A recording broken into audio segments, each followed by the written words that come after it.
What you're looking at here is an NGO fair. These students are all in the English as an international language classes, where they've been researching and studying NGOs throughout the world. These are organizations such as Save the Children, CARE, Greenpeace, World Wildlife Fund, Lumos, and many others.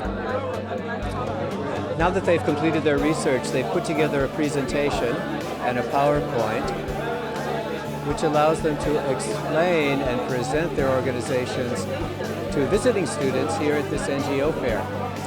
The visiting students, or donors as we call them, are given $10,000 in play money, international currency, that they can donate to the organization of their choice. So in doing so, they get to learn a lot about what's going on in the world. They also get to practice their conversation skills in a rather noisy, natural environment. The presenters, of course, also learn a lot about their individual organizations and get to practice persuasive speech. So let's go around and hear some of the individual presentations. Hi, this is Greenpeace organization. This organization started in 1971 from Canada with a group of activists, so we don't have one specific founder. These activists believe that a few individuals could make a difference. We are a non-governmental organization, so we don't accept money from government or any political parties. We only accept our money from our supporters and members. We have 2.8 million supporters around the world. We try to separate our branches, so we have regional offices in 41 countries. Save the environment, giving me money, we preserve the environment because Kenya doesn't have clean water. People in Kenya suffer from dirty water, so saving the environment, giving money will help us improve our society in Kenya.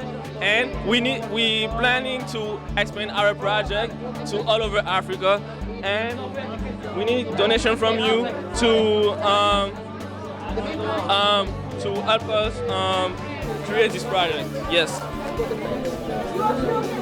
We also fight for the refugees and against the displacement.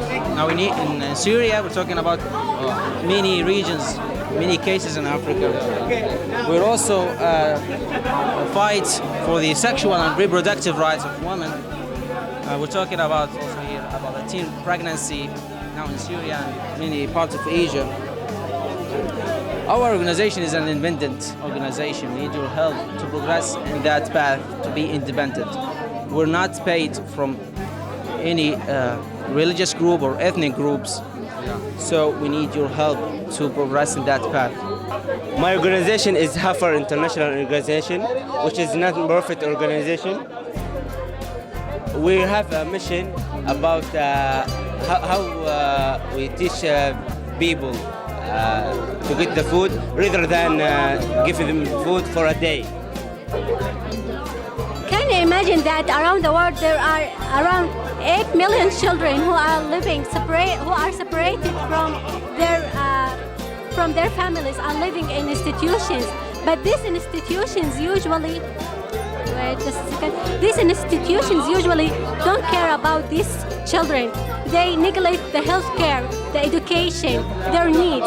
So our job is to save these children. If you want to donate money, and most of these children are disabled or poor, so we need to help them. If you want to donate some money, you can pay $250 to send one of them to their parents, and we will take care of the education fees and the healthcare fees. If you want to save more than one, for example, if you want to save 4 of them, you can pay $1,000. If you want to save 8 of them, you can pay $2,000. And if you donate some money, you will win a prize. Thank you. You can say, for example, emergency response. financial services for the poor and the global libraries. The second program is U.S. program, for example, the college ready education. And the last program is global policy. For example, tobacco control. And we worked in almost over the world. You can see North and South America, Europe, Africa, and Asia. So we helped over 100 countries and over 50 cities in Colombia. First of all, let me just tell you about our organization. It's actually a non-governmental organization. It's called the Child Reach International. Our main mission for that is to help to improve children's access to healthcare and to be access to a good education and to save children from being ill or something. Children's protection, actually. So that's our NGO fair. What really impressed me about these students is their enthusiasm for these organizations, the following NGOs. When we began the project, I think they just saw this as another class assignment. But as they learned more and more about the organizations that they chose to research, their excitement started to build. They really started to identify with the specific NGO they were learning about. You can really see it in their faces and hear it in their voices. My hope is that through this project and the class website that we've built, that they can maintain their interest in these NGOs. Not only that, I hope they can share their enthusiasm with friends and family, and maybe even make some real contribution to these organizations in the future.